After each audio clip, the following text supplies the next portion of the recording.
Droll and Lock Bird is often a necessary evil in Yu-Gi-Oh! It's usually only played when a deck has way too much that it can do, and it stops even the average deck from being able to be played. So today I'm going to cover 5 things you need to know about Droll and Lock Bird, whether you're facing it or playing it against somebody else. Firstly, Droll and Lock Bird is not a once per turn effect. This allows you to beat cards like Crossout Designator, Called by the Grave, or any card that might negate your Droll and Lock Bird, and Appaloosa Bow of the Goddess, by simply having another one. If you add a card from your deck to your hand and you activate Droll and Lock Bird, whatever your opponent chains to try and negate Droll and Lock Bird, you can then respond with another Droll and Lock Bird. Until the effect is resolved, you're allowed to activate it again. So you can activate multiples in the same turn. You can even do this with something like Miscellaneousaurus if you want to make your cards unaffected by your opponent's activated effects during the main phase, your dinosaurs. You can activate Misc, and if you're concerned that they might DD Crow your Misc, you can activate another one, as the effect hasn't resolved yet. And you can only gain the effect once per main phase, doesn't mean you can't activate it more than once per main phase. So once you gain it, you can't use it again, but that's something to keep in mind. So if you ever thought having 2 Droll and Lock Birds in your hand is somewhat bricky, it's not necessarily bad, because you could actually you might be playing it to 3 to make sure you see it, and this is just another way to ensure that it actually goes off. Most people are aware of this now, that Droll and Lock Bird cannot be used in the draw phase, so if your opponent activates a card or effect that would allow them to do a search or a draw during the draw phase, activated Brandon Opening to summon Alibur, the Jester of Despia, to add their branded fusion.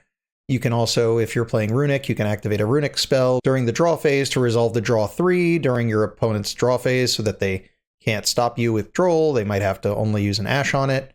These are things you can do to ensure you get extra plays during the main phase, standby phase, and end phase, battle phase, anywhere other than the draw phase. So it's useful to know that there are just some things that can't be done during the draw phase, specifically Droll and Lock Bird.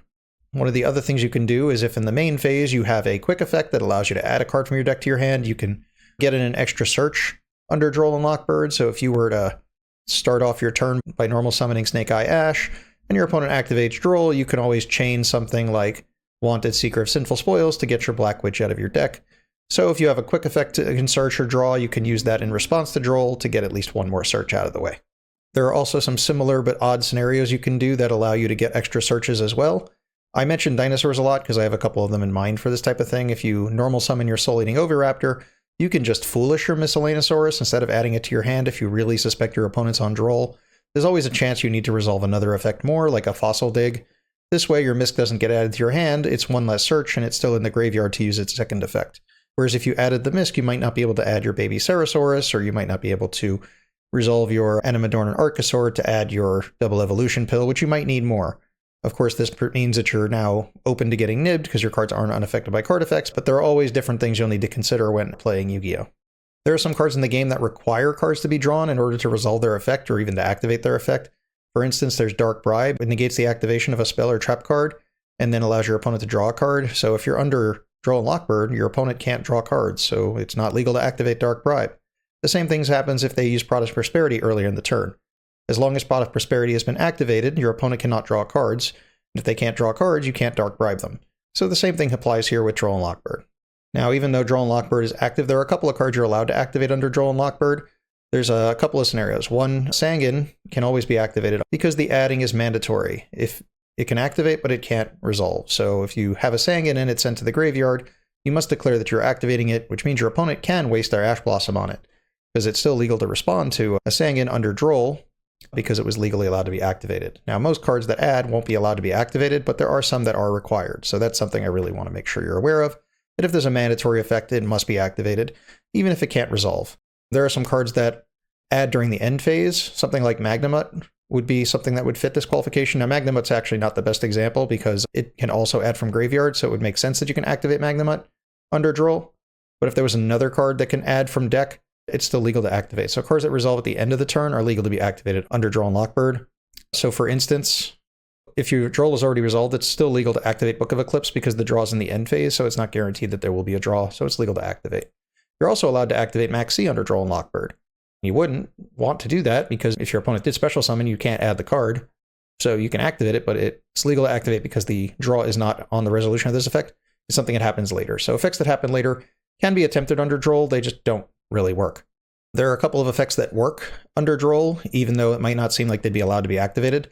The Dangers in Hand, you can activate the Dangers in Hand. What'll happen is If they're just discarded, then you wouldn't draw, so it's irrelevant of what would happen. But if you're under Droll, you can activate the danger.